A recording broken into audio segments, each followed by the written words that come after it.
কোন এক দলের নেতা ঈদ পুনর্মিলনী অনুষ্ঠানে পিছন দিক দিয়ে যে আরেক দেশের রাষ্ট্রদূতকে জড়ায় ধরছে, শুনছেন আপনারা? জড়ায় ধরার পর ওই যে বিদেশি রাষ্ট্রদূত তার আবার কাতুকুতি শুরু হয়েছে। এখন সোশ্যাল মিডিয়াতে ট্রল হবার পরে ওই নেতা আবার বলতেছে আমি তো সুন্নতের আমল করছি। নওয়াজবিল্লাহ। নেতা যদি বলতো যে আমি কৌতুক বশত করছি তাহলে সমস্যা ছিল না, কিন্তু একটা কৌতুক বা বেসরা কাজকে যদি সুন্নত বলা হয় তখন তা আঘাতটা ইমানের উপর আসে। সুন্নত হচ্ছে কোলাকুলি। সুন্নত কি? অনেক হাদিস আছে, যেমন হাদিস শরীফে এসেছে লাম্মা কদিমা জাফর ইবনে আবি তালিব রাদিয়াল্লাহু তাআলা আনহু মিন হিজরাতিল হাবাশা তালাক্কাহু নবী সাল্লাল্লাহু আলাইহি ওয়াসাল্লাম ফাআনাকাহু ওয়া ক্বাব্বালা মা বাইনা আইনাইহি। জাফর রাদিয়াল্লাহু তাআলা আনহু হাবাশায় হিজরত করছিলেন। যখন হাবাশা হিজরত থেকে ফিরে আসছেন আল্লাহর হাবিব সাল্লাল্লাহু আলাইহি ওয়াসাল্লাম তার সাক্ষাৎ করলেন, তার সাথে কোলাকুলি করলেন আর তার দুই চোখের মাঝখানে চুমু দিলেন। এটা সুন্নত। এটা কি? এটাকে আরবিতে বলে মুআনাকা। কি বলে? মুআনাকা হচ্ছে কি? ইলতিকাউল উনকাইন, গর্দানের সাথে গর্দান মিলানো। আবু হানিফার মতে সিনাটাও লাগবে না, সিনাটাও একজনের গর্দান আরেকজনের। কথা বলেন না ভাই, এটার নাম মুআনাকা। পিছন দিক দেওয়া যায় জড়ায় ধরলে এটা কি মুআনাকা হয়? দুইটা বিষয়। এক, মুআনাকার সুন্নাত পালন করতে হলে প্রথম শর্ত দোনো ব্যক্তিকে মুমিন হতে হবে। মুমিন যদি কাফেরের সাথে গর্দান মিলায় সেটা মুআনাকা হবে না। আর যে পিছন দিক দেওয়া যায় সেটা তো কোনোভাবে মুআনাকা হবে না। অতএব সুন্নতের অপব্যাখ্যা করা উচিত নয়, এটা চরম বেয়াদবি ও মূর্খতা। এটাকে জবাবটা দেওয়া উচিত ছিল যে আমি একটু কৌতুক করছি। কি বলেন? আল্লাহ আমাদেরকে হেদায়েত। কোন প্রশ্ন নাই এখানে, বের করে দাও। এটা পাগল হবে সে। যাও তাকে দোতলায় পাঠাও। বেটা প্রশ্ন করার সময় আছে না? নিয়ে যাও তাকে দোতলায়, যাও বের করো, যাও। বেয়াদব, দোতলায় পাঠাও। কানাডার একজন জুলজিস্ট, প্রাণী বিজ্ঞানী ছিলেন মিস্টার কিট মুর, খ্রিস্টান। সে আল্লাহর কোরআনের জেনেটিক ইনফরমেশন সূরা মুমিনুনের এই আয়াতগুলো দেখে সে স্বীকার করছে আমি বিশ্বাস করি কোরআন আল্লাহ কর্তৃক প্রেরিত আর মুহাম্মদ সাল্লাল্লাহু আলাইহি সাল্লাম আল্লাহর প্রেরিত রাসূল। সুবহানাল্লাহ।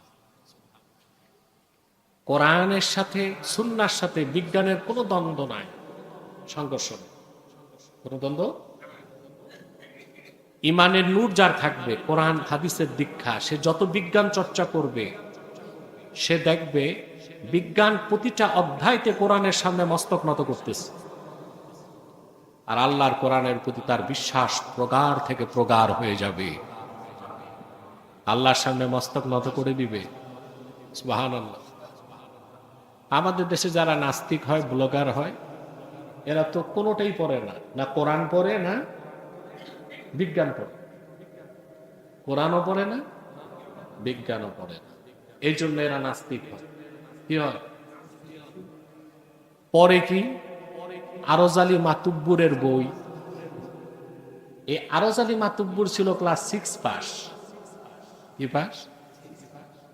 তারপর সে স্বশিক্ষায় শিক্ষিত হয়ে এই বইগুলো লিখছে মানুষকে নাস্তিক বানাতে। এই বইগুলোর ব্যাপক বিক্রি ঢাকা বিশ্ববিদ্যালয়। কারণ এটা তো ঢাকা বিশ্ববিদ্যালয় হচ্ছে বুদ্ধিভিত্তিক প্রজনন ক্ষেত্র। কথা বল, আপনাকে কিছু কথা বুঝেন না, উত্তর দিচ্ছেন না কেন? বুদ্ধিভিত্তিক প্রজনন ক্ষেত্র কোনটা? আরজ আলী মাতবরের বইগুলো পড়ে মাথা পচায় দিচ্ছে। এই রমজানে আমার দাওয়াত ছিল টিএসসিতে, ইফতার মাহফিল। কেন্দ্রীয় মসজিদে আসর নামাজ পড়ে বের হয়ে দেখি এক লোকের হাতে আরজ আলী মাতব্বরের বই। আমি বললাম কি ব্যাপার, মসজিদের সামনে বই কেন? মানুষ কিনে। ধমক দিলাম, বই নিয়ে ভাগ। তো নাস্তিকরা কোরআনও পড়ে না, বিজ্ঞানও পড়ে না। আরুজালি মাতব্বরের বই, হুমায়ুন আজাদ, আহমদ শরীফ, তসলিমার মতো নষ্টা ভ্রষ্টা এইসব নারীদের ঠুনকো অপব্যাখ্যা যুক্তি তাদেরকে নাস্তিক বানায় দেয়। আর পশ্চিমা দুনিয়ায় যারা বিজ্ঞান চর্চা করে, তারা যখন কোরআনের কাছে আসে, আল্লাহর কোরআনের সামনে তাদের মস্তককে বিনয়ের সাথে নত করে দেয়। মিস্টার কিটমুর মুসলমান হয় না, কিন্তু ইসলাম যে সত্য মেনে নিছে। সে বলেছে আল্লাহ যে জেনেটিক ইনফরমেশনের কথা বলেছেন মায়ের পেটে বীর্য থেকে, এটা যখন ভ্রূণ হয়, এটা এত ছোট যে এটা মাইক্রোস্কোপও দেখা যায় না। মাইক্রোস্কোপও তো ১৫০০ বছর আগে কম্পিউটার ছিল না, অনুবীক্ষণ যন্ত্র ছিল না, মাইক্রোস্কোপ ছিল না, ল্যাবরেটরি ছিল না। মুহাম্মদ সাল্লাল্লাহু আলাইহি ওয়াসাল্লাম জানলেন কেমন করে? নিশ্চয়ই মুহাম্মদ সাল্লাল্লাহু আলাইহি সাল্লাম আল্লাহর কাছ থেকে যে কোরআন এনেছেন, এটা আল্লাহর বাণী। কোরআন যে জেনেটিক ইনফরমেশন দিয়েছে ১৫০০ বছর আগে, বিজ্ঞান তা খুঁজে পেয়েছে ১৯৭০ সালের পরে। আমি যে কথাটা বললাম মিস্টার কিটমুরের, এটা ১৯৭৮ সালের কথা। কত সালের কথা? আজ আমাদের দেশে বিজ্ঞান পড়ানো হয়, কিন্তু কোরআনিক সায়েন্স, আল্লাহর কোরআনের বিজ্ঞানটা পড়ানো হয় না। হয়? কথা বলেন। আমাদের চাওয়া পাওয়া, ইসলামপন্থীদের চাওয়া পাওয়া খুব বেশি না। আমাদের চাওয়া পাওয়া হচ্ছে শিক্ষাটাকে ইসলামাইজেশন করা হোক। কি? ইসলামীকরণ। ইসলামীকরণের মানে কি শুধু কোরআন হাদিস পড়ব, বিজ্ঞান দর্শন ভূগোল বাদ? না। ইসলামীকরণের অর্থ হচ্ছে, আপনাকে আমি একটা উদাহরণ দিচ্ছি।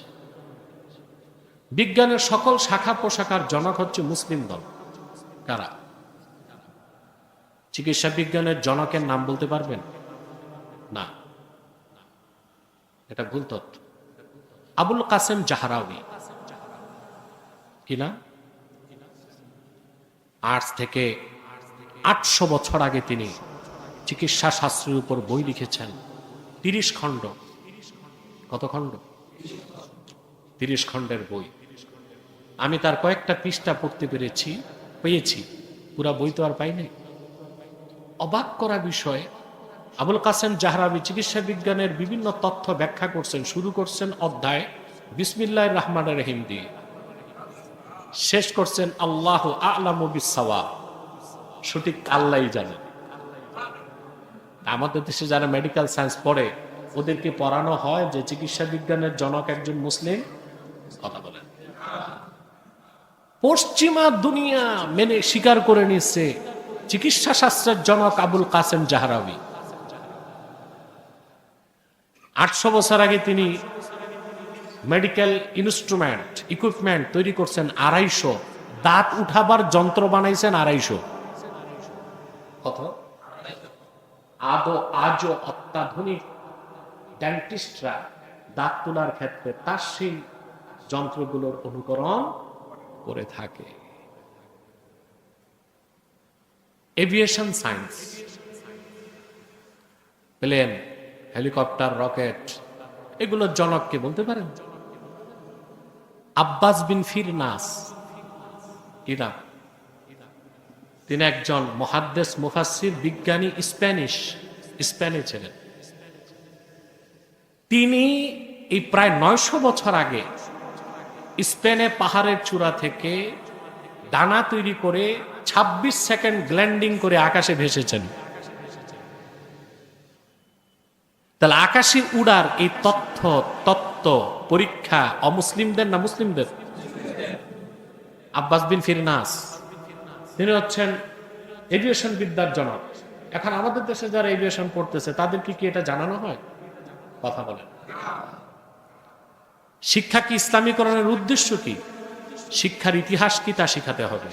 জনককে পরিচয় দিতে হবে, তখন মুসলমানের বুকটা গর্বে ভরে যাবে।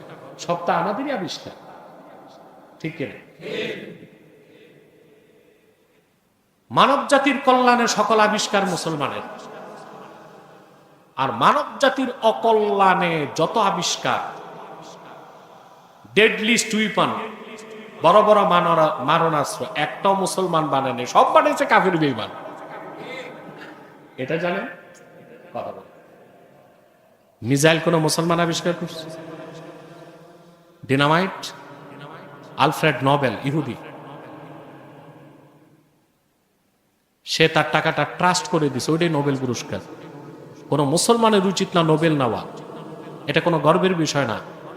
মানুষের রক্তের উপর এই নোবেল পুরস্কার অস্তিত্ব লাভ করছে। পৃথিবীর মাস ডিস্ট্রাকটিভ ডেডলিস্ট উইপন অ্যাটম বোমা, ঠিক না? এটা সূত্র আবিষ্কার করছে আইনস্টাইন, E=mc²। সূত্র থেকে বোম বানিয়েছে ওপেনহাইমার। কে বলেন? দোনোটাই ইহুদি, দোনোটাই। মানুষের কল্যাণে, মানবতার কল্যাণে যত আবিষ্কার সব মুসলমানের, আর যত মানুষকে ধ্বংসের অস্ত্র বানাইছে বেদিন বেঈমান। কিন্তু চোরের মার বড় গলা, ওরাই আমাদেরকে বলে সন্ত্রাসী। আসল সন্ত্রাসী কারা দেখতেছেন না? ইরান ইসরায়েল যুদ্ধে দেখতেছেন? আমাদের দেশে যারা অতিমাত্রায় ডেমোক্রেট, মানে সবকিছুতে মৌলবাদী আছে, কথা বলেন। যেমন ইসলামপন্থীদের মধ্যে আমরা মৌলবাদী, কট্টরপন্থী। গণতন্ত্রে আবার মৌলবাদী আছে, যারা গণতন্ত্রের বাইরে এক অক্ষর যাবে না। আমাদের দেশে এরকম লোক আছে না? নাই? সবকিছুতে গণতন্ত্র, সবকিছুতে, এর বাইরে যাওয়া যাবে না। মনে হয় গণতন্ত্র একটা ধর্ম, সংবিধান ধর্মগ্রন্থ, ঠিক কিনা? সংসদ হচ্ছে বিশাল এক মূর্তি। অবাক হলেন? সংসদে মস্তক নত করা হয়, এখন করে কিনা জানি না। সংসদকে সংসদ বলা যায় না, মহান সংসদ বলতে হয়। এটা কি দিয়ে মহান হয়েছে? ইটা বালু দিয়ে বানাইছে। সব পূজা অর্চনা। জাতীয় সঙ্গীত এটা তৈরি করছে রঠা। রঠা বুঝেন? রবি ঠাকুর, এর সংক্ষিপ্ত নাম কি? রঠা। এ জাতীয় সঙ্গীত পড়ার সময় নিয়ম হচ্ছে সবাইকে দাঁড়াইতে হবে। মৌলভী সাহেবরাও দাঁড়াইছে, দেখেন নাই? তো রবি ঠাকুরের জাতীয় সঙ্গীত শোনার সময় যে মৌলবীরা দাঁড়াইছে, এই মৌলবীদের মধ্যে ব্রাহ্মণদের মধ্যে পার্থক্য কি? কথা বল। আরে ভাই, সিচুয়েশন তো বদল হয়েছে, এবার কিছু দাবি করেন।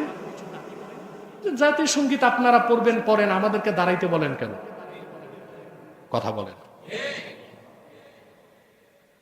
এ দাবিটা করলো না কেন? এতে কথিত গণতন্ত্র ব্যাহত হবে। কি হবে? সারা দুনিয়ায় গণতন্ত্রের ঠিকাদার হচ্ছে আমেরিকা, আর গণতন্ত্র মানেই প্রতারণা, রক্ত, যুদ্ধ, সংঘাত, লুটপাট, হানাহানি, সহিংসতা।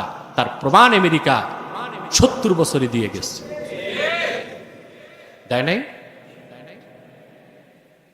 বলছিলাম শিক্ষাকে ইসলামাইজেশন করতে হবে, শিক্ষাটাকে ইসলামীকরণ করতে হবে, কোরআন হাদিসের মৌলিক শিক্ষা বাধ্যতামূলক করতে হবে, নতুবা ভালো মানুষ তো পাবেন না। ভালো মানুষ পাবেন? পাচ্ছেন? এই যে দেশের যত অরাজকতা, এখন অ্যাক্সিডেন্ট বেড়ে গেছে, এগুলোর মূলে হচ্ছে কি? দুর্নীতি। বাস ড্রাইভার যারা লাইসেন্স পায় না, ঘুষ দিয়ে লাইসেন্স নেয়। আগে এক যোগাযোগ মন্ত্রী ছিল, এখন জেলে আছে। এ ভদ্রলোক বলছিল ড্রাইভার হওয়ার যোগ্যতা কি? ড্রাইভার যদি এতটুকু চিনতে পারে কোনটা মানুষ, কোনটা গরু, কোনটা গাছ, সে ড্রাইভার হইতে পারে। আহা, এটা ড্রাইভারের যোগ্যতা, কোনটা গরু, কোনটা মানুষ, আর কোনটা, এটা যে বুঝতে পারলো সে কি হতে পারবে? পড়াশোনা রাখতে। এই জন্য আমাদের 9 দিনে ঈদের ছুটিতে 250 মানুষ দুর্ঘটনায় মৃত্যুবরণ করেছে। এটা দুঃখজনক বিষয়। দৌলদিয়া পদ্মায় যে বাস, ওটা ড্রাইভার চালাচ্ছিল না, হেল্পার চালাচ্ছিল। এটা দেখার দায়িত্ব কার? পুলিশের, অথরিটির। তারপর কতগুলো পরিবার নিঃস্ব হয়ে গেল, অসহায় হয়ে গেল। প্রত্যেককে তো 1 কোটি টাকা করে দেওয়া দরকার। কত করে দিছে? 25,000। হ্যাঁ, 25,000 না? ড্রাইভারের শাস্তি হওয়া কি উচিত? মৃত্যুদণ্ড। এটাও করা যাবে না। তখন শ্রমিকরা আবার আন্দোলনে নামবে, ড্রাইভার আন্দোলনে নামবে। যত অরাজকতা, সহিংসতা, অসংলগ্নতা, সবকিছুর মূলে দুর্নীতি। আর দুর্নীতি করে দুর্নীতিবাজ। পরকালের ভোদ বিশ্বাস যার নাই, আল্লাহর সামনে দাঁড়ায় জবাব দিতে হবে বিশ্বাস যার নাই, তারই তো দুর্নীতি করে। ঠিক কিনা বলেন? ব্যক্তিও দায়ী, সিস্টেম দায়ী। বলবেন কেন? আমাদের দেশে সবচেয়ে কম বেতন আর 2 পয়সার মূল্য নাই প্রাইমারি স্কুলের শিক্ষকদের। এদের যে বেতন দেওয়া হয়, এই বেতন তাদের চলে না। তখন গ্রাম দেশের প্রাইমারি স্কুলে 2 ঘন্টা পড়ায় আর 4 ঘন্টা গরু দিয়ে হাল চাষ করে। হাসলেন কেন? বাস্তবতা। আপনি যে শিক্ষক ক্লাসে পাবেন না, খোঁজ নিয়ে দেখবেন খেতে আছে, থাকবে কই? পৃথিবীর কল্যাণ রাষ্ট্রগুলোতে প্রাইমারি স্কুলের শিক্ষকের বেতন সবচেয়ে বেশি, কারণ ওখানে মানুষ তৈরির কারিগর তারা, তাদের শ্রম মেহনত বেশি। আপনারা তো জানেন প্রাইমারি স্কুলে বাচ্চারা যে অত্যাচার করে শিক্ষকের উপর, বকরি যেমন 30টা 30 দিক দৌড়ায়, ছাত্রগুলো এরকম দৌড়াদৌড়ি করে। এজন্য মেডিকেল সায়েন্সের মধ্যে প্রাইমারি স্কুলে যে 30 বছর চাকরি করছে, সে বিনা সার্টিফিকেটে অর্ধেক পাগল। এত শ্রম, এত মেহনত, বেতন কত? বাজারের টাকা হয় না। তো দুর্নীতি হচ্ছে কিনা? বাংলাদেশের সবচেয়ে লোভনীয় সরকারি চাকরি উচ্চপদস্থ কর্মকর্তা, সচিব, ঠিক না? দেশ তো চলে ব্যুরোক্রেসিতে, সচিবরাই তো মূল কথা বলে। তো সচিবের বেতন কত? স্কেল হচ্ছে 78,000 টাকা, সবকিছু মিলে 1 লক্ষ টাকা। একজন সচিব অনার্স মাস্টার্স পাস করার পর কত রাত দিন জেগে বিসিএস পাস করল, হ্যাঁ? কথা বলেন। তারপর তার চাকরি মোটে UNO, TNO, magistrate, ADC, ADM, তারপর ডিসি, তারপর উপসচিব, চুলদারি পাকসে পরে সচিব। তখন তার বেতন 1 লাখ টাকা। ও তো চাকরি নিয়ে তোর বাবার 1 বিঘা জায়গা বেচছে 30 লাখ টাকা। তো বেতনের টাকায় তোর বাবার সম্পত্তির টাকা কামাই করতে 30 বছর লাগবে। ঘুষ খাবে কিনা? দায়িত্ব সরকার, সিস্টেম। আমার দেশে এক একজন সচিবের বেতন হওয়া উচিত মাসে 10 লক্ষ টাকা। আর আইন হবে সচিব যদি ঘুষ খায় তার মৃত্যুদণ্ড। দুর্নীতি থাকবে? থাকবে না। আপনাকে সব জায়গায় ইনসাফ করতে হবে। কোরআন সুন্নাহর আইন ছাড়া এরকম সিস্টেম, সমাজ, রাষ্ট্র কল্পনা করা। তো ভালো মানুষ তৈরি করতে অবশ্যই আমাদের দেশের সন্তানদেরকে কোরআন হাদিসের মৌলিক শিক্ষা শিখাতে হবে, পরকালের ভৌত বিশ্বাস জাগাতে হবে। ভৌত বিশ্বাস জাগাতে। আল্লাহ পাক বলেন, তোমরা ছিলে মৃত, আল্লাহ তোমাদের জিন্দা করছে। করছেন কিনা? মৃত থেকে জিন্দা করছে। মায়ের পেটের মধ্যে সুরক্ষিত রাখলেন আমাদের। সেখানে তিনি পর্যাপ্ত বাতাসের ব্যবস্থা করলেন, খাদ্যের ব্যবস্থা করলেন। আল্লাহ কত দয়ালু। মায়ের পেটের ভিতর সন্তানকে রেখে রেহেম যেটা, তার চারপাশে আল্লাহ তাআলা জলীয় পদার্থ রেখে দিয়েছেন। মা পড়ে গেলে যেন মা ব্যথা পায়, সন্তান যেন ব্যথা না পায়।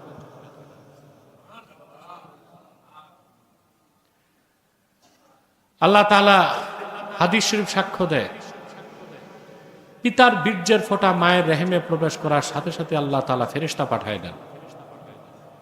আল্লাহর হুকুমে ফেরেশতা এই সন্তানটাকে ধীরে ধীরে তৈরি করে পেটে। সুবহানাল্লাহ।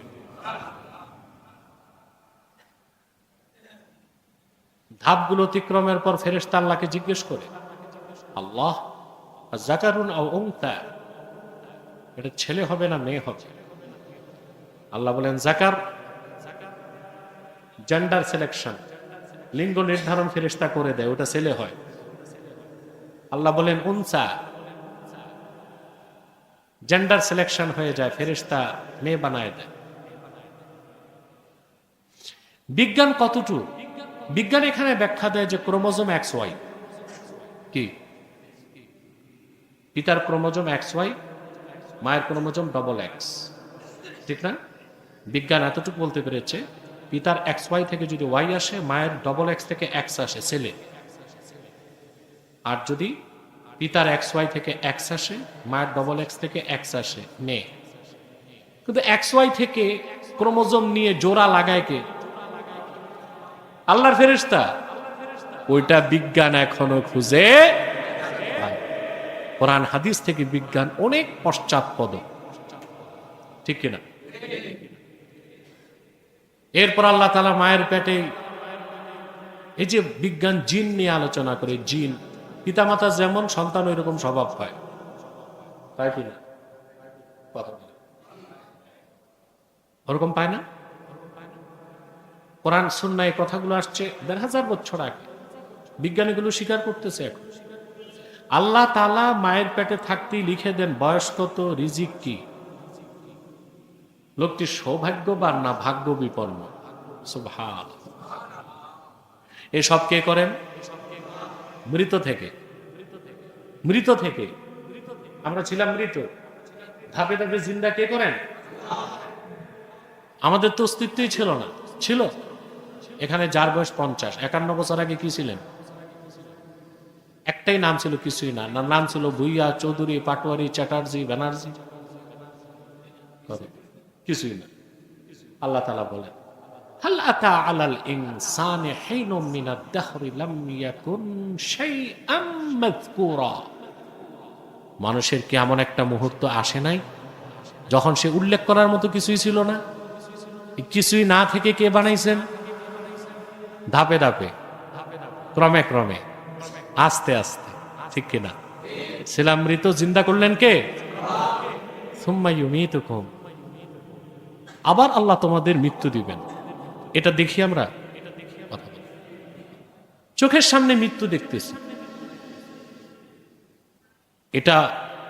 এটাকে বলা হয় ইউনিভার্সাল ট্রুথ, ধ্রুব সত্য। নাস্তিকরাও মৃত্যুকে অস্বীকার করতে পারে না। পারে? মৃত্যুটা আমরা চোখে দেখি। আল্লাহ তাআলা যে মৃত্যু দেন, এটা আল্লাহর একটা কুদরত। এটাও কি? বিজ্ঞান এতটা উন্নতি লাভ করেছে, মানুষকে অমর করতে পেরেছে? কথা বলে